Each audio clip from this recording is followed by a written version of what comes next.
પાણી સાટી રહ્યા અને ચા સાટતા હતા મમ્મી બીજાના ઘરે શીતલ માસી કઈ કેવું તમારે ઢીલા કરાવવા આ ઢડ્ડા ઢીલા કરાવવાના ત્યાં કોકના મામા કોકના ઢડ્ડા ઢીલા થાય કે મારા થાય કોકના થાતે થાય પણ માને તો બધા હવારે થાય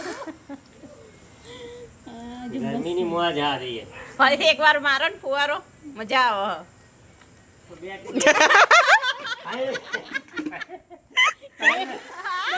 પાણી ઢોળી નાખ્યું કહે આ દસરા દિવસે ગોળું નાખવાનું મસ્ત બવન આમ કેવું મસ્ત લાગે તમે ઉભા ઉભા એ ધંધો કરો ફુવારી આરામથી પદ્ધતિ. બેહીએ. કાલથી લઈ આવવાનું ચાલુ કરી દેવાનું રોજ સિસ્ટમ ઠંડી ઠંડી હવા. મમ્મા એક ઉભા ઉભા ફુવારો મારે જશે આપણે પવન ખાધી જઈશું મારે જશે મુના દે હવે એવું કિસ્સો મજા આવી સાબુરીઓ બીજે ઠંડી થાય ડબુડીઓ ઠંડી ઢડ્ડા ઢીલા ડબુડીઓ કરી દે બોલે ને તો ના આપણી બોલે આપણે બોલે પૂછો આપણે